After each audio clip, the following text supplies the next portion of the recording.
This is a short breaking news episode of Resistance Rangers on the Air. I'm your host, Partly Cloudy, and we're dropping in today because the signals coming out of Washington are clear, and they are alarming.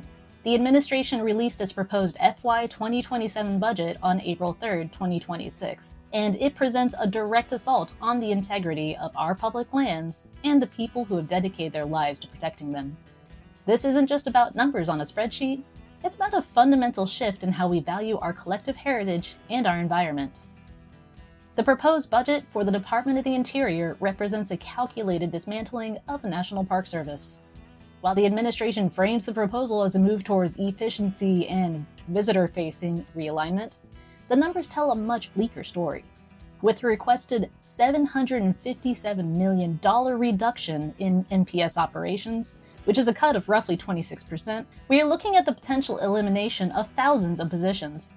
This follows a year already defined by severe staffing losses, leaving the remaining stewards of our 433 national park units stretched beyond their limits. Interior Secretary Doug Burgum doubled down on these cuts during his testimony before the House Appropriations Committee last month. In a particularly harmful exchange, Burgum placed the blame for last summer's catastrophic Dragon Bravo fire at the Grand Canyon squarely on the National Park Service, suggesting that leadership failures led to the destruction of the historic Grand Canyon Lodge. This narrative is not only a deflection, but a dangerous distortion of the truth. The Secretary neglected to mention that the fire occurred just months after the administration had already stripped the agency of a quarter of its workforce through the illegal termination of probationary employees and the deferred resignation programs.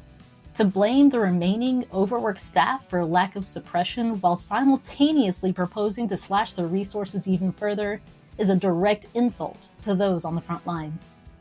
Furthermore, Burgum's claim that these cuts only target support staff rather than visitor-facing roles is fundamentally untruthful. In the reality of park operations, support staff are the very people who maintain the trails, manage the archives, and provide the emergency response services that keep visitors safe.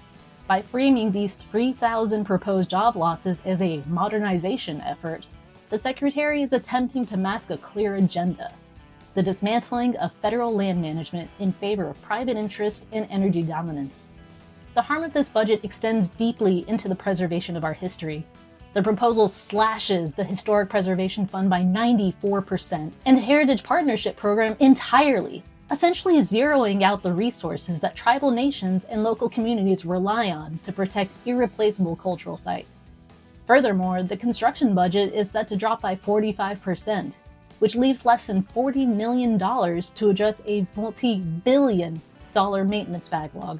Perhaps most concerning is the redirection of funds towards a $10 million Presidential Capital Stewardship Program for DC beautification projects. This creates a stark divide. While our national treasures face decay and a lack of protective staff, billions are being funneled into vanity construction.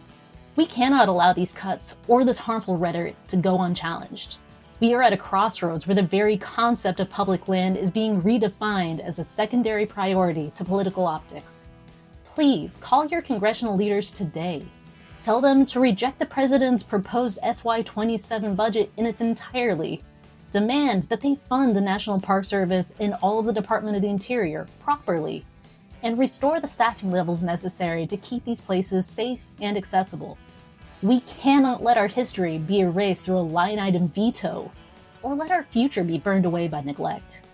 They say they want to realign the Park Service, but we know the truth. You can't protect the land if you defund the Rangers.